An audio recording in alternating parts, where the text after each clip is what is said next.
नमस्कार, स्वागत है आपका। आइए आज चर्चा करते हैं एक ऐसे महान शख्स की जो पूरे भारत के लिए अपना जीवन समर्पित कर गया। एक ऐसे व्यक्ति की, एक ऐसे प्रसिद्ध राजनीतिक नेता की, एक प्रसिद्ध दार्शनिक, लेखक, अर्थशास्त्री, न्यायविद, बहुभाषाविद, धर्म दर्शन के विद्वान और एक समाज सुधारक की, जो आगे चल कर के भारत के संविधान निर्माता कहलाएं, जिनका नाम बाबा साहब भीमराव अंबेडकर है, जिन्होंने भारत में छुआछूत यानी अस्पृश्यता के लिए पूरा अपना जीवन लोगों के लिए समर्पण कर दिया। चलिए जानते हैं उस महान शख्सियत के बारे में, जिनका जन्म 19 अप्रैल 1891 के भारत के मध्य प्रदेश के महू के महार जाति में हुआ। महार जाति उस समय अछूत जाति मानी जाती थी। जन्म का नाम भीमराव और बाबा साहब अम्बेडकर के नाम से प्रसिद्ध हुए। गुरु कृष्ण केशव अम्बेडकर जी थे। पिताजी का नाम रामजी सकपाल, उनके पिताजी ब्रिटिश पद के सूबेदार थे। माताजी का नाम भीमाबाई, जीवन संगिनी का नाम रमाबाई अम्बेडकर, पुत्र यशवंत अम्बेडकर था। उन्होंने बौद्ध धर्म स्वीकार किया था। शैक्षणिक संबंध था, मुंबई विश्वविद्यालय से BA, कोलंबिया विश्वविद्यालय से MA, PhD, LLD की डिग्री हासिल की। फिर उन्होंने लंदन स्कूल ऑफ इकोनॉमिक्स में MSc DSc किया। फिर बैरिस्टर एट लॉ की पढ़ाई करी। उनका पेशा विधिवेत्ता, अर्थशास्त्री, राजनीतिज्ञ, शिक्षाविद, दार्शनिक, लेखक, पत्रकार, समाजशास्त्री, मानवविज्ञानी, शिक्षाविद, धर्मशास्त्री, प्रोफेसर, संपादक, इतिहासविद रहा। व्यवसाय में उन्होंने वकील, प्रोफेसर एवं राजनीतिक रहा। 14 अप्रैल को देश भर में अंबेडकर जयंती मनाई जाती है। बाबा साहब का बचपन कैसा रहा? मुंबई शहर के कुछ ऐसे मकान से गुजरे जहां एक ही कमरे में पहले से ही बेहद गरीब लोग रहते थे, इसलिए सोने की व्यवस्था के दिक्कत के कारण पिता और पुत्र बारी बारी सोया करते थे। जब पिता सोया करते थे तो भीमराव अंबेडकर जी दीपक के हल्की रोशनी में पढ़ाई करते थे। उन्हें संस्कृत पढ़ने का काफ़ी शौक था।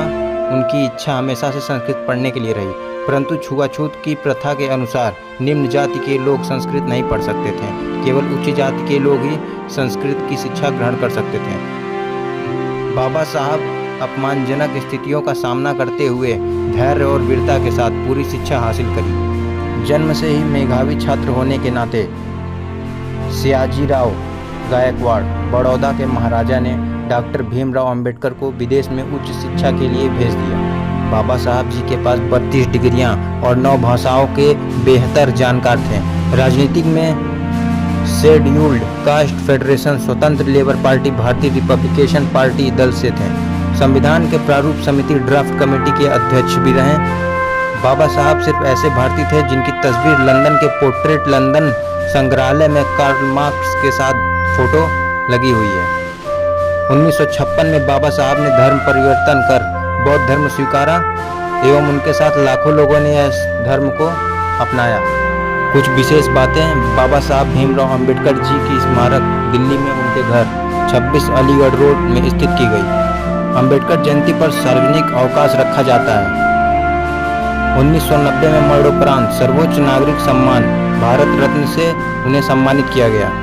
बाबा साहब अंतर्राष्ट्रीय हवाई अड्डा नागपुर में है, जो पहले सोनेगांव हवाई अड्डे के नाम से जाना जाता था।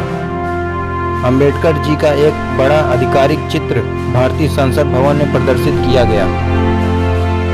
बाबा साहब भीमराव अंबेडकर जी को बोधिसत्व सम्मान 1956 में, भारत रत्न पुरस्कार 1990 में, पहले Colombian ahead of their time 2004 में और द ग्रेटेस्ट इंडियन 2012 में नवाजा गया। उनकी मृत्यु 6 दिसंबर 1956 65 साल की उम्र में हो गई। डॉक्टर अंबेडकर राष्ट्रीय स्मारक नई दिल्ली, भारत में। उनकी समाधि स्थल का निर्माण चैत्यभूमि, मुंबई के महाराष्ट्र में। बाबा साहब की जयंती 14 अप्रैल को पूरे देश में अंबेडकर जयंती के नाम से मनाई जाती है। बाबा साहब भीमराव अंबेडकर जी की मृत्यु मधुमेह पीड़ित होने के कारण हुई। भारत झंडे पर अशोक चक्र लगवाने वाले बाबा साहब भीमराव अंबेडकर जी ही थे। भीमराव अंबेडकर जी कश्मीर के लगी धारा 370 के खिलाफ भी थे। बाबा साहब ने 2 साल 11 महीने 17 दिन में संविधान को लिख डाला था।